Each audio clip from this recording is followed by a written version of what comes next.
Hi there, and welcome back to Pronunciation with Paul. The title of my lesson today is Trippingly on the Tongue, English Rhythm. Trippingly on the Tongue, English Rhythm. I borrowed the phrase trippingly on the tongue from Shakespeare in his speech to the players, to the actors in Hamlet. The Prince of Denmark, Hamlet, says, "Speak the speech, I pray you, trippingly on the tongue." So very often we borrow that phrase from Shakespeare, seeing as it was the method he was advocating for speaking English. So what am we going to talk about? English rhythm for me is the most difficult thing I have to teach, and the most difficult thing that my students and clients have to learn. Part of the difficulty is that different languages have different rhythms, different ways of dividing up time. Broadly speaking, we have two kinds of rhythm in the world's languages: stress-timed languages and syllable-timed languages. And in the second part of this lesson, I'm going to direct you to an article on that. And it may very well be that your language is a syllable-timed language, whereas English is a stress-timed language. And part of the difficulty may come with that. We'll find out a little bit more about what those terms mean in a minute. I would also like you to understand that rhythm is created by perceived stress. Rhythm is created by perceived stress. By perceived stress. You heard me stress the word stress. And three factors go into creating that perception of stress: the volume at which I speak the word, the duration of the word, and the pitch of the word. That's the way emphasis is signaled in English, at least.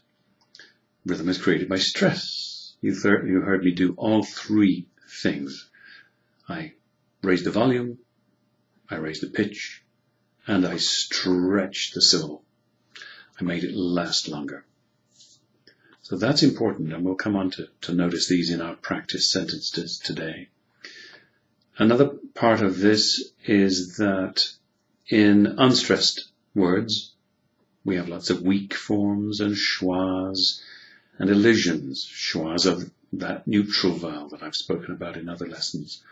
The sound So in a polysyllabic word like among, the first syllable is unstressed, and I use the schwa, a little grunt. English uses a lot of schwas. Along with that, we have weak forms. A word like has, in an unstressed position, becomes huz, employing the schwa. And along with that, we have elisions. We drop syllables. We drop syllables, we drop vowels, we drop consonants. We just murder them. In unstressed words and phrases, there's lots of dropped sounds. And if you come from a language where you have been taught to respect all the vowels and consonants, that idea of eliding some of them is a little strange. Let's look at our first sentence now and see how these factors play out. So you see that in this sentence, could you give me a call on Thursday morning about 9? I've highlighted three words: call, mourn, and 9. Could you give me a call on Thursday morning about 9? I'm subtly stretching those words. I'm certainly hitting them harder and louder, as you can hear.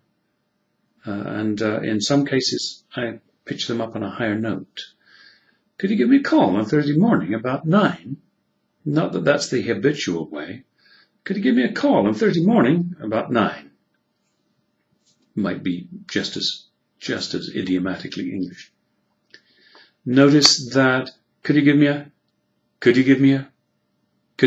lots of schwas.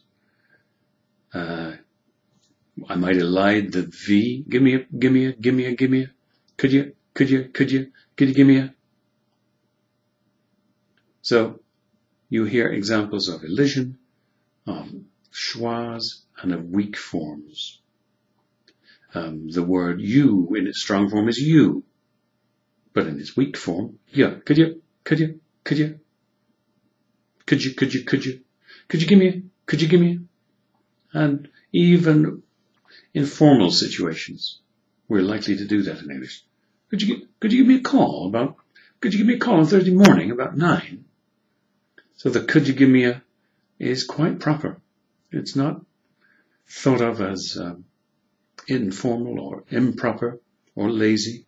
Everybody does it, and you, as a student of English, have to learn that. So let me give you that sentence one more time, and then I'll leave a little pause for you to imitate me, okay? Here it is again. Could you give me a call on Thursday morning about 9? Your turn.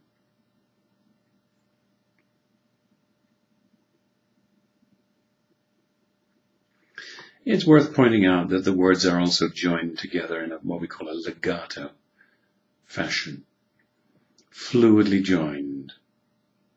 And the foreign learner of English has to learn how to do that. So you have to speak in phrases, whole phrases.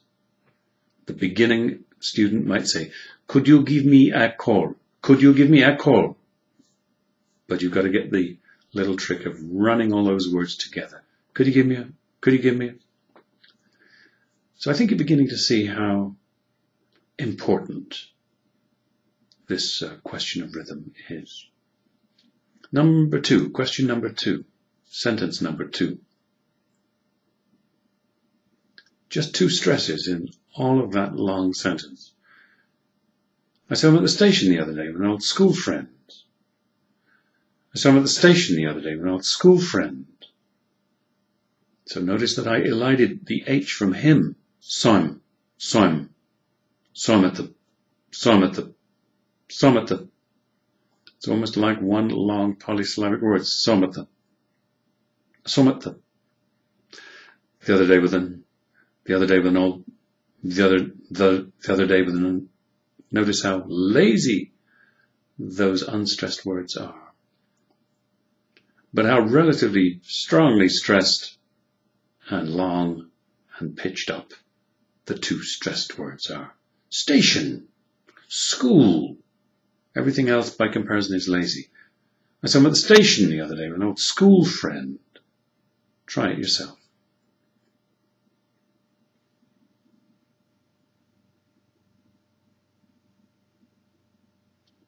Isn't this fun? It really does move you much more into the zone that you're aiming for, if you can imitate that rhythm. Sentence number 3. Not unusual for a sentence that long, 1, 2, 3, 4, 5, 6, 7, 8 words, for only one word to be stressed. And you see that I've highlighted restaurant, and there's only the first syllable is stressed. So, did you try the new vegetarian restaurant yet? Did you try that new vegetarian? Did you try that new vegetarian? Did you try that new vegetarian restaurant yet? Did you try that new vegetarian restaurant yet? So only one syllable then in all of those many syllables needs to be stressed. Rest. And it's pitched up, it's louder, and it maybe lasts a little bit longer. I'll do it one more time and then let you imitate me. Did you try that new vegetarian restaurant yet? Your turn.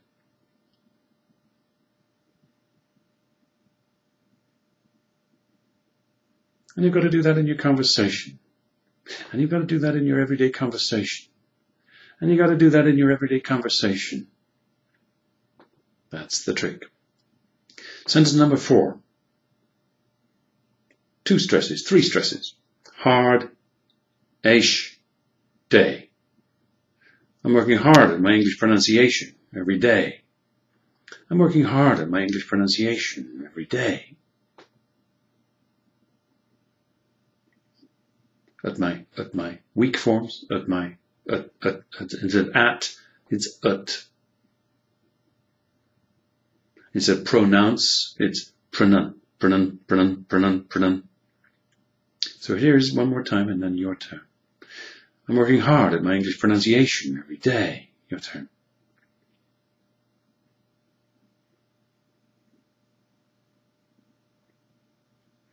And you might be thinking to yourself, if Paul has me do it that way, people would never understand. But in fact, the reverse is true. If you take too much time and too much stress, it becomes difficult for English speakers.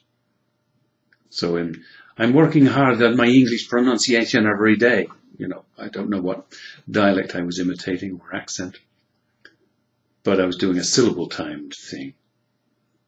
So all my syllables were of equal length. And that's hard for an English language listener to understand. Sentence number 5. 3 stresses. Still, France, years. I still think about our time in France 10 years ago. Still, France, years. Louder, longer, higher. And you throw away the in-between words. Think about our time in. Think about our time in. Think about our time. Think about our time in. I still think about our time in France 10 years ago. Your turn.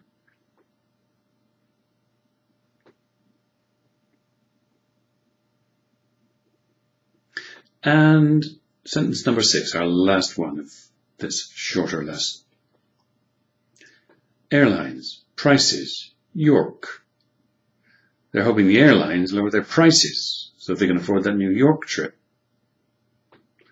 They're hoping to lower their so they can afford that. So the word so becomes can. So and can becomes and can. So they can. They're hoping the airlines lower their prices so they can afford that New York trip. They're hoping the airlines lower their prices so they can afford that New York trip. Your turn.